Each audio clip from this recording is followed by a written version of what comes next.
Olá, tudo bem? Aqui estamos para mais uma reflexão da Palavra de Deus. Eu quero compartilhar com você nessa oportunidade a leitura de alguns versículos aqui de palavras do Senhor Jesus, que estão registradas no Evangelho de Mateus, no capítulo 16, a partir do verso 24 em diante, e que diz assim: Então disse Jesus aos seus discípulos: Se alguém quiser vir após mim, renuncie-se a si mesmo, tome sobre si a sua cruz e siga-me. Porque aquele que quiser salvar a sua vida, perdê-la-á. E quem perder a sua vida por amor de mim, achá-la-á. Pois o que aproveita o homem ganhar o mundo inteiro se perder a sua alma? Ou o que dará o homem em recompensa da sua alma? Porque o Filho do Homem virá na glória de seu Pai com os seus anjos, e então dará a cada um segundo as suas obras. Se essas palavras pudessem ser realmente compreendidas e entendidas pela maioria das pessoas, é uma palavra fundamental, uma palavra importante, porque Jesus disse assim aos seus discípulos: se alguém quiser vir após mim, isso é, se alguém quiser me seguir, se alguém quiser seguir as minhas pegadas, o meu caminho, o meu direcionamento, renuncie-se a si mesmo, tome sobre si a sua cruz e siga-me. Por quê? Jesus estava falando de um aspecto espiritual, porque a vida de Jesus é uma vida de espiritualidade. A vida de Jesus fala com a nossa alma, com o nosso espírito, né?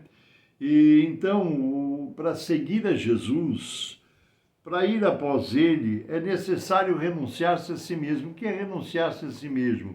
É renunciar a essa vida humana, aos interesses, aos desejos dessa vida, porque os nossos valores, né? Normalmente os valores do ser humano estão focalizados nas coisas dessa terra, nas coisas desse mundo, né? Trabalhar, ganhar dinheiro, realizar sonhos, realizar projetos, cumprir agendas, né? Que possam trazer à sua vida humana os resultados, as conquistas que as pessoas desejam, né? E seguir a Jesus é renunciar a essas coisas, né? Não que não tenhamos obrigação nem compromisso com a vida, temos sim, mas priorizar o reino de Deus, priorizar ao Senhor Jesus é o mais importante. Por isso que a vida da espiritualidade, a vida que nos ensina Jesus, é incompatível com a vida desse mundo, com as coisas mundanas, né?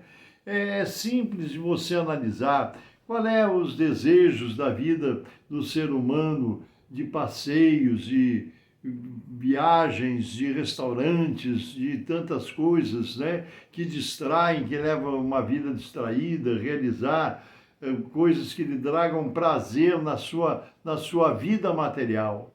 E Jesus nos projeta uma vida espiritual que nos leva em direção ao Pai Celestial. Jesus não viveu uma vida humana aqui repleta de passeios, de distrações, não.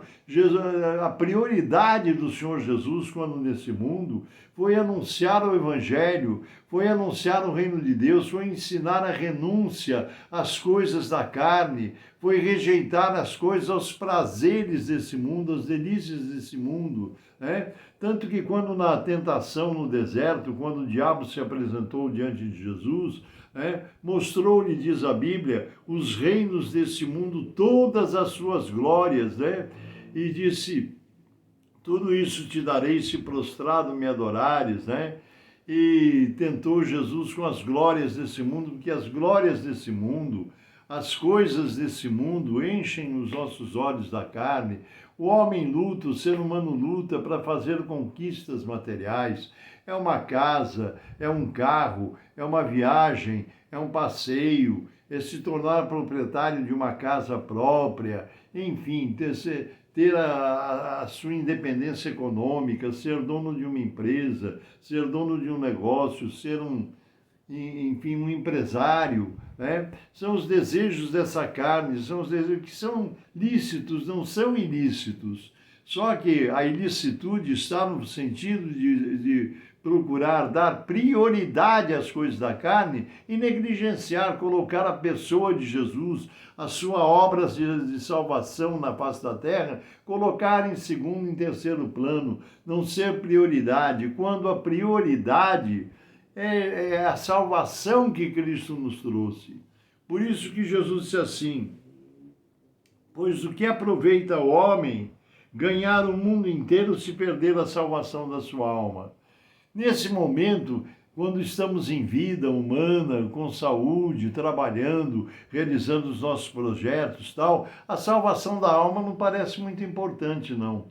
A salvação da alma nunca parece uma coisa assim tão importante que tem que se preocupar. A preocupação virá na hora que nós partirmos dessa vida humana, na hora que se encerrar o tempo da nossa existência humana, quando nós chegarmos diante de Deus, né? Diante do Senhor, a nossa conta bancária não terá o menor valor. As nossas propriedades, as escrituras das mesmas não terá diante de Deus qualquer valor. Nossos diplomas não terão qualquer valor diante de Deus.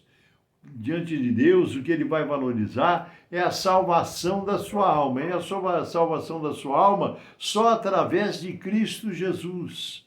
Para isso ele veio a esse mundo, para isso ele deu a sua vida humana em resgate de muitos, para que o seu nome seja escrito no livro da vida, para que você entenda o valor da grandeza, grandiosidade da salvação que Jesus nos trouxe. Isso só terá valor no momento em que nós chegarmos diante de Deus na eternidade. Porque quando nós expirarmos, quando nós dermos o nosso último suspiro na face dessa terra, as coisas materiais, as coisas conquistadas para a matéria, riqueza, conta bancária, cartão eletrônico do banco, nada disso terá nenhum valor na vida espiritual. O que vai valer é termos Jesus como nosso Salvador, é termos os nossos nomes escritos no livro da vida. O que terá valor é sermos conhecidos diante de Deus como filhos realmente. Jesus nos ensinou a orar dizendo: Pai nosso que estais nos céus. Então, se nós priorizarmos, valorizarmos o nosso Pai Celestial enquanto nesta vida humana, claro que temos que viver, trabalhar, fazermos nossos negócios, cuidarmos da nossa família, termos as nossas responsabilidades, arcarmos com ela, tudo isso é muito importante. Mas não priorizando as coisas materiais e relegando a um segundo, terceiro plano as coisas espirituais. Por isso que Jesus disse: quem quiser vir após mim, tome a sua cruz e siga-me. O que é tomar a cruz de Jesus? É renunciar às coisas desse mundo. É priorizar as coisas espirituais, as coisas de Deus. É priorizar a presença de Jesus Cristo na sua vida. Isso independe de religião, independe da igreja que você frequenta, porque você não é salvo pelo nome da sua igreja, pela sua denominação, pela sua religião, você é salvo por Jesus Cristo. Se Jesus não te salvar, ninguém mais vai garantir a tua salvação. Então, é preciso que você entenda que Jesus disse assim: que importa ao homem ganhar o mundo todo, o ser humano ganhar o mundo todo e perder a salvação da sua alma, como eu disse para você agora há pouco, agora não há muita preocupação com isso, porque nós não estamos no tempo em que temos que acertar essas contas diante do justo juiz que é Deus, Mas a nossa escolha em priorizar a nossa vida espiritual, a nossa vida material, um dia será dada contas diante de Deus. Então, priorize a sua vida espiritual. Não deixe de trabalhar, ganhar dinheiro, realizar projetos, mas priorize Jesus. Priorize a salvação da sua alma, porque Ele é que pode garantir a eternidade junto a Deus no futuro. Esse é o conselho que eu te dou, esse é o que eu queria compartilhar com você nessa oportunidade, porque não adianta conquistar muitas coisas e perder a salvação da nossa alma. Um dia, quando nós dermos o último suspiro na face dessa terra e não sabemos quando vai ser, nós nos depararemos diante de Deus, que nos cobrará a nossa atitude, a nossa decisão, o nosso comportamento através da nossa vida humana. O que escolhemos? A porta estreita ou a porta larga? O caminho estreito ou o caminho largo? Jesus nos propôs a porta estreita e o caminho estreito, porque ele diz que larga é a porta, largo é o caminho que conduz à perdição, mas a porta estreita de renúncias às coisas desse mundo nos levarão ao reino celestial através de Jesus Cristo, nosso Senhor e Salvador. E agora eu vou orar por você em nome de Jesus. Senhor nosso Deus, nosso amado Pai Celestial, eu oro a Ti em nome de Jesus para todas as pessoas que nos acompanham nesse momento de oração através desse vídeo aqui no YouTube. Senhor, queira abençoar a cada um pelo poder do Teu Espírito. Eu te peço que o Senhor alcance a cada lar e a cada família aqui representado. Senhor, que o Senhor possa alcançar aqueles que estão enfermos, doentes, acamados, em tratamento médico, passando por tribulações e lutas. Senhor, que as Tuas mãos de misericórdia alcancem aqueles que nos ouvem, abençoando as vidas, e que eles possam priorizar os valores espirituais através dos ensinamentos de Cristo Jesus, o nosso Salvador. É o que eu te peço em nome de quem eu clamo a Ti, para a honra e glória do Teu nome e do Teu santo reino. Amém, Jesus. Amém. Deus te abençoe. Eu sou o pastor Paulo Ivair, pertenço ao Ministério Cristão Alfa e Ômega, que se localiza em Alphaville, Barueri, São Paulo. Deus te abençoe, um grande abraço e, nos permitindo Deus, até a próxima.